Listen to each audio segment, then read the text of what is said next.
ဒီကောင်ကအဆက်မဖီဖြစ်နေလို့ဆိုပြီးတော့ကျွန်တော်စီမှာမနေ့ကလာပြီးတော့စာပြလောက်သွားတာသူကကျွန်တော်ကိုယုံကြည်စိတ်ချကြလို့ကျွန်တော်ရဲ့ Viber နံပါတ်ကိုတောင်းတယ်ကျွန်တော် Viber နံပါတ်ပေးလိုက်တယ်ကျွန်တော်စီမှာစာပြအပ်တာကိုမှတက်တော့ကနေမှစကားမပြောချင်ဘူးကျွန်တော်ကိုယုံကြည်ဖို့ခက်ခဲတယ်ယုံကြည်ခြင်းတယ်ဆိုရင် Viber မှာလာပြီးတော့စကားပြောလို့ရတယ်ကျွန်တော်ကို Viber ဖုန်းနံပါတ်တောင်းပေးပါကျွန်တော် Viber ဖုန်းနံပါတ်ကိုတော့ဒီတိုင်းမဖော်ပြပေးထားပါဘူးတခြားမလိုလားအပ်တဲ့ဖုန်းတွေလာပြီးတော့နှောက်ယှက်တာတွေရှိလို့ပါဒီအကောင့်ဆိုရင်ကျွန်တော်မနေ့ကဖောက်ပေးလိုက်တာ10နာရီ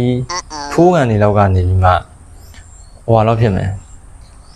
12နာရီလောက်ထိကြာသွားတယ်ဒီအကောင့်တစ်ကောင်လေးကိုဘာလို့ကြာသွားလဲဆိုရင်ဖုန်းနံပါတ်ကိုဖုန်းမခေါ်ဘူးmessage မကြောက်ဘူးအဆမမီကိစ္စပြီးသွားပြီအဲ့နောက်တစ်ဆင့်ကိုကုတ်ကြမယ်အဆင့်မှာတိုင်ပန်တာအပြင် Gmail ကိစ္စတွေရဲ့တိုင်ပန်ရနေပြီးတော့ကျွန်တော်တို့12နာရီအဲ့လောက်ဖြစ်သွားတယ်နေက12နာရီပေါ့ဗျာမနက်10နာရီတော့ကနေလောက်ကနေက12နာရီလောက်အဲ့လောက်ထိဖြစ်သွားတယ်ငယ်တော့သူ့ဘက်က unknown blacklist တွေ blacklist ခေါ်တယ်ထည့်ထားတော့ကျွန်တော်ဘက်ကဒီကုတ်ချတဲ့ဖုန်းနံပါတ်တွေကခေါ်မရဘူး blacklist ထည့်ရောက်တယ်အဲ့ကြမှာသူလည်းသိရနောက် Gmail တစ်ကောင်နှစ်ကောင်ကုန်လာကြမှာ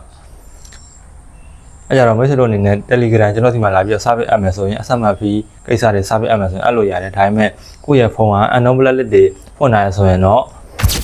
ပိတ်ထားပေးပါအားလေးကိုအကြံပြုချင်ပါတယ်အားလုံးကျေးဇူးတင်ပါတယ်